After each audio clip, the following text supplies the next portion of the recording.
Yeah, Sammy did. Well, I wasn't going to write a speech. I was dead set on not writing one, but I've been writing a list of things this lesson of what I was going to speak about.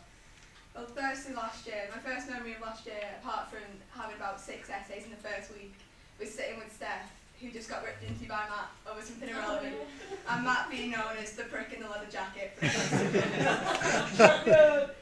But we grew to love him, and he's like one of my best friends that I've ever had, so I wouldn't change him. And then we had the debates last year from immigration to abortion, where we just ended up agreeing. And then we watched the sex education show, which is something I would never expected to happen in a politics lesson, which was absolutely hilarious. And that was my fault, actually. I put it on. Emily enjoyed it. Yeah, it was Emily sitting kind of awkwardly like this at the whole lesson. And the other standout thing from last year was obviously the America trip with Kyle and Joe and Jamie and various people from the other class. And although it had its controversies, it was a brilliant experience, and I met some great friends there. And Jambas grew on me, even though he pissed me off beyond belief and questioned my beliefs in God while sitting in a cathedral and whinged about taxis. We grew to love Jambas.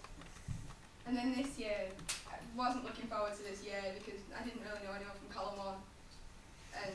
But then we went to London in October, was it? And that was absolutely hilarious, one of the best trips I've ever been to, even though it was only for 2 days. And I met the lovely Mexican who I'd heard so much about but never actually spoken to, and he's lovely, and we all love him because he's dead cute. And the other part of the trip was Sam Harrison sneaking a bottle of vodka there. And the rail. What? And the spike. I'm getting to that. And I had to sit next to Sam Harrison on the train all the way there and all the way back. But he was funny. And Mike's famous quote, getting off the train, "Is Mark a homosexual?" Which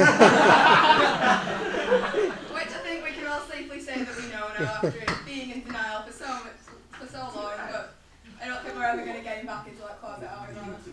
I'm not going back to now, you know. And I have the lovely pleasure of spending the next 3 years with you, hopefully. What else? Oh, Mike's trip to the cemetery in London, where we walked for about 2 hours to go and see Karl Marx, to be told that the cemetery shuts in 20 minutes.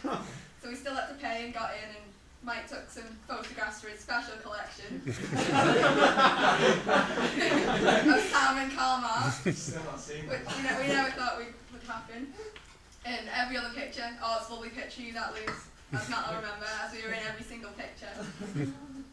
And yeah, then Sam decided that he wanted to take a trip out one night, and he got on the train on his own, got lost in, where was it, Sam? Was it Earl's Court? Yeah. Which was a lovely station. Best station. But we had to get him back. And then he decided he wanted to go to Hyde Park at about 11 at night, climbed over Kensington Gardens and ripped his pants and got stuck on a spike. Well, the photograph was worth it, wasn't it, Sam? And Matt had to lift him back over. So London was brilliant. And other things that stood out from over the year were, well, Sam's views, obviously, but I was quite happy to sit next to him, being the only female voter he'd allow in his ideal world. So I was quite honoured. I can quite easily say that I would never want to hear the word Vietnam ever again in my life. I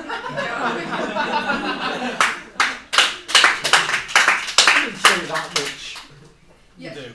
Or the word boom, or I never want to see any kind of victory dance ever again. And I never want to listen to Justin Bieber. Justin We won't say that on camera, Mark.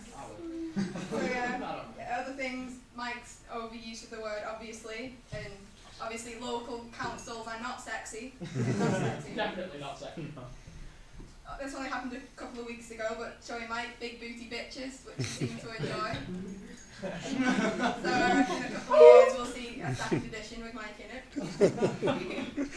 And the number of pints Mike owes us is really building up now, so hopefully we'll all be there at the politics booth up and